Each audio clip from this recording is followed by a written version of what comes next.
हाँ, तो जैसे कोई रिएक्शन है, मान लो नाइट्रोजन प्लस हाइड्रोजन से आप बना रहे हो अमोनिया, तो इस रिएक्शन में देखो तीन चीजों को हमको स्टडी करना होता है। सबसे पहला ये कि अगर आपने रिएक्शन करवाया तो हीट रिलीज होगा कि हीट एब्जॉर्ब होगा, मतलब कि रिएक्शन एक्सोथर्मिक है कि रिएक्शन एंडोथर्मिक है। तो रिएक्शंस की हीट के बारे में हम लोगों ने पहले से पढ़ रखा है, जिसमें चैप्टर का नाम था थर्मोडायनेमिक्स। तो हम लोगों ने थर्मोडायनेमिक्स में रिएक्शंस की हीट कैलकुलेट किए थे, तो हीट के बारे में हम लोगों ने पहले से पढ़ा हुआ था। दूसरा ये कि अगर आप कोई रिएक्शन करते हो तो अमोनिया कितना बनेगा, तो अमोनिया कितना बनेगा ये डिसाइड होता है इस बात से कि ये जो रिएक्शन आप करवा रहे हो ये रिवर्सिबल है कि इरिवर्सिबल है। और अगर ये रिवर्सिबल रिएक्शन है तो इसका इक्विलिब्रियम कांस्टेंट क्या है इस बात पर डिपेंड करेगा। अगर इक्विलिब्रियम कांस्टेंट ज्यादा होगा तो रिएक्शन ज्यादा फॉरवर्ड जाएगा, तो प्रोडक्ट क्या होगा, ज्यादा बनेगा। अगर इक्विलिब्रियम कांस्टेंट कम होगा तो रिएक्शन फॉरवर्ड कम जाएगा, तो प्रोडक्ट कम बनेगा। तो प्रोडक्ट कितना बनेगा इस ये कैसे पता चलता है, ये हमको पता चलता है आपका केमिकल इक्विलिब्रियम में। तो अगर आपसे पूछे कि कितना प्रोडक्ट बनेगा, अमाउंट ऑफ प्रोडक्ट, तो वो हम लोगों ने पहले निकाला था इक्विलिब्रियम में कि के का वैल्यू ज्यादा तो प्रोडक्ट ज्यादा, के का वैल्यू कम तो प्रोडक्ट कम। अब यहाँ पे देखो जो तीसरा पॉइंट है वो ये कि आप ये जो रिएक्शन करते हो ये कितनी देर में होगा। हम लोगों को इसका टाइम का भी फंक्शन समझना पड़ेगा, क्योंकि टाइम भी बहुत इंपॉर्टेंट होता है। जैसे मान लो कि आपके पास एक आयरन का रॉड है, इसका अगर आप ऑक्सीजन से रिएक्शन करो तो बनता है फेरिक ऑक्साइड। जैसे आप आयरन का रिएक्शन कराओ ऑक्सीजन के साथ तो फेरिक ऑक्साइड बनता है। पर ये रिएक्शन होने में सालों का टाइम लगता है। और फेरिक ऑक्साइड जो बनता है, फेरिक ऑक्साइड वो बहुत स्टेबल होता है, पर फिर भी वो रिएक्शन सालों में होती है। तो ऐसे रिएक्शंस भी केमिस्ट्री में क्या होता है, ज्यादा यूजफुल नहीं होते। तो कोई भी रिएक्शन कितनी देर में होगा, 1 सेकंड में होगा कि 1 मिनट में होगा कि 10 मिनट में होगा कि 1 घंटे में होगा, तो रिएक्शन में कितना टाइम लगने वाला है जो हम लोग पढ़ेंगे केमिकल काइनेटिक्स में। तो हम लोगों को यहाँ पे एक्चुअल में सारा फोकस करना है आपका रिएक्शन के रेट के बारे में, मतलब कि रिएक्शन फास्ट है तो रिएक्शन जल्दी हो जाएगा, रिएक्शन स्लो है तो रिएक्शन में टाइम लगेगा। अब मैं आप लोगों को कुछ बातें इसमें समझाता हूँ पहले, मतलब इस चैप्टर के रिगार्डिंग। और पहले आप इसको समझ लो और इसका यूज क्या पड़ेगा वो आगे देखेंगे, पहले इसको समझ लेते हैं। जैसे मान लो N2 प्लस 3H2 से बनता है अमोनिया।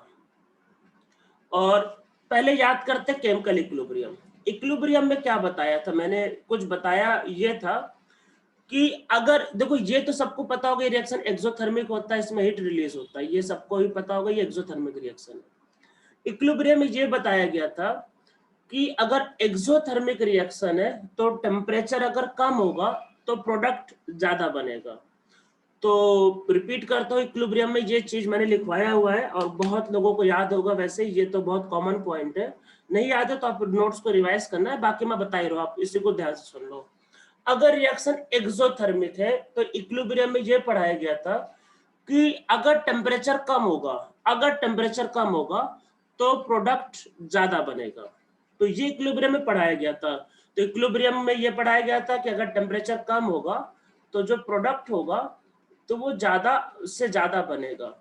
पर अगर आप कभी भी ये जो रिएक्शन लिखा है इसका नाम सबको पता ही होगा, ये हेबर्स प्रोसेस है। अगर आप इसका टेम्परेचर पढ़ो तो इसका टेम्परेचर लिखा होता है 300 डिग्री के आसपास। नॉर्मली ये रिएक्शन 300 डिग्री के आसपास होता है।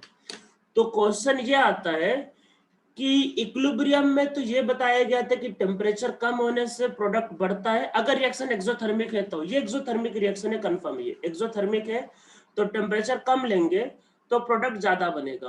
पर यहाँ पे तो टेम्परेचर अच्छा खासा हाई लिया गया 300। तो टेम्परेचर यहाँ पे ज्यादा एक्चुअल में इसलिए लिया जाता है क्योंकि हम लोगों को रिएक्शन का टाइम भी आपको सोचना होता है। पता चला आपने रिएक्शन का टेम्परेचर कम कर दिया, रिएक्शन आपका 1 हफ्ते में या 1 महीने में हो रहा है, तो वो भी किसी काम का नहीं है। तो टेम्परेचर को बढ़ाने से क्या होता है, रिएक्शन का जो टाइम होता है वो डिक्रीज कर जाता है। और इस वजह से हम लोग एक्सोथर्मिक होने के बावजूद भी रिएक्शन का टेम्परेचर हाई रखते हैं। बाकी टेम्परेचर से टाइम का क्या रिलेशन होगा, क्या फॉर्मूला होगा, वो आगे करेंगे। बस मैं आपको अभी ये बताना चाह रहा हूँ कि जब एक्सोथर्मिक होता है तो टेम्परेचर कम रखने से प्रोडक्ट ज्यादा होना होता है, फिर भी हम लोग ऐसे रिएक्शंस में टेम्परेचर हाई रखते हैं। क्यों? क्योंकि हाई रखने से क्या होता है कि रिएक्शन जल्दी जल्दी होता है और कम टाइम में कंप्लीट हो जाता है। तो रिएक्शन का जो टेम्परेचर होता है, ये जो टेम्परेचर होता है वो इस बात पे भी डिपेंड करता है कि रिएक्शन को टाइम कितना लगने वाला है, इस बात पे भी डिपेंड करता है कि प्रोडक्ट कितना बनेगा। मतलब ऐसा भी नहीं होगा कि टेम्परेचर बढ़ाते जाओ, टेम्परेचर अगर बहुत ज्यादा कर दोगे तो प्रोडक्ट पता ही होगा कि अगर टेम्परेचर ज्यादा होगा तो जो प्रोडक्ट होगा उसका अमाउंट क्या होगा, कम। तो रिएक्शन का जो टेम्परेचर होता है वो कई बातों को ध्यान में रख के डिसाइड होता है। कौन कौन सी बात? रिएक्शन का टाइम, साथ में प्रोडक्ट कितना बनता है उसका अमाउंट। तो कई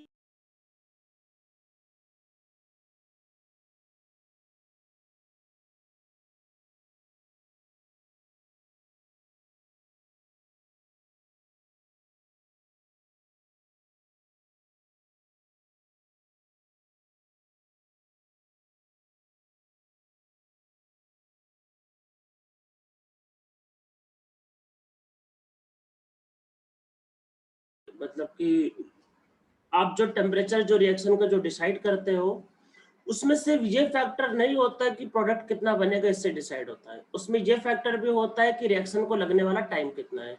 तो कई फैक्टर्स को मिला के डिसाइड किया जाता है कि रिएक्शन का टेम्परेचर क्या होगा। तो इस चैप्टर में हमारा सारा फोकस टाइम पे है कि रिएक्शन को करवाने में कितना टाइम लगेगा। तो हम लोग यहाँ पे सारा फोकस किस पे करेंगे? टाइम पे। तो हम लोगों को टाइम का मतलब यहाँ पे फोकस हमारा सारा होगा रेट ऑफ रिएक्शन पे। मतलब कि रिएक्शन का रेट क्या है।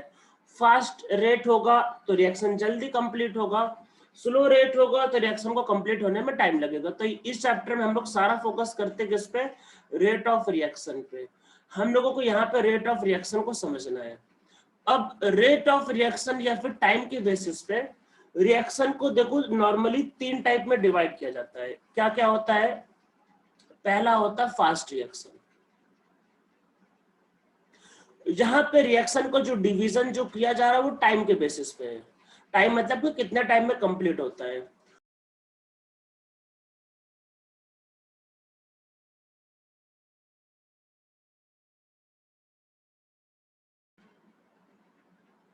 तो देखो कोई ऐसा रिएक्शन, मेरे नेट में थोड़ा सा दिक्कतें हो रहा है, तो मैं कह रहा था कि देखो कोई ऐसा रिएक्शन जो 1 सेकंड से भी कम टाइम में हो जाता है उसको बोलते हैं फास्ट रिएक्शन। मतलब कि जैसे मान लो अगर आपके पास एक स्ट्रॉन्ग एसिड है, मान लो HCl, और एक स्ट्रॉन्ग बेस है लाइक NaOH, दोनों को मिला दो, उनका रिएक्शन 1 सेकंड से भी कम टाइम में हो जाता है। तो कोई ऐसा रिएक्शन जो बहुत फास्ट होता है या जो फ्रैक्शन ऑफ सेकंड में मतलब हो जाता है, तो उसको बोलते हैं फास्ट रिएक्शन। तो फास्ट रिएक्शन कौन से रिएक्शन होते हैं? ऐसे रिएक्शन जहां पर टाइम रिएक्शन का क्या होता है, 1 सेकेंड से कम होता है। तो ऐसे रिएक्शंस जो बहुत जल्दी हो जाते हैं, स्पेशली स्ट्रॉन्ग एसिड या स्ट्रॉन्ग बेस के, उनको बोलते हैं हम लोग फास्ट रिएक्शन। तो हम लोगों का जो पहला टाइप जो होगा वो आपके पास कहलाएगा फास्ट रिएक्शन। हाँ बेटा, मुझे भी लग रहा है मेरा नेट थोड़ा सा अटक रहा है, पर मैं लेक्चर को रिकॉर्ड करूँ, मेरा थोड़ा सा शायद नेट का दिक्कतें चल रहा है। तो मैं लेक्चर को रिकॉर्ड कर रहा हूँ, मैं आपको सब रिकॉर्डिंग भेज दूंगा। तो देखो टाइम के बेसिस पे हम लोग क्या कर रहे हैं कि रिएक्शंस को 3 टाइप में डिवाइड करते हैं।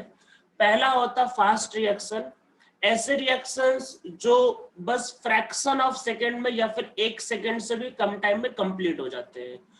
दूसरा आपके पास होता है मॉडरेट रिएक्शन। मॉडरेट रिएक्शन क्या होता है कि ऐसे रिएक्शंस जिनको होने में आपका मतलब कुछ सेकंड के टाइम लगते हैं, कुछ मिनट के टाइम या फिर कुछ घंटे के टाइम। मतलब एक नॉर्मल सा जो रिएक्शन होता है उसको हम लोग बोलते हैं मॉडरेट रिएक्शन। जैसे कि कोई रिएक्शन अगर 1 मिनट, 2 मिनट, 5 मिनट में अगर होता है तो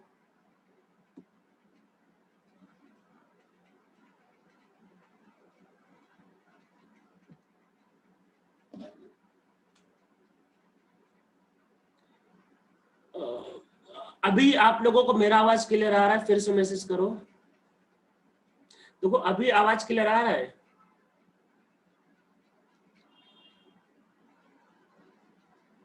अच्छा वीडियो स्टॉप हो गया है।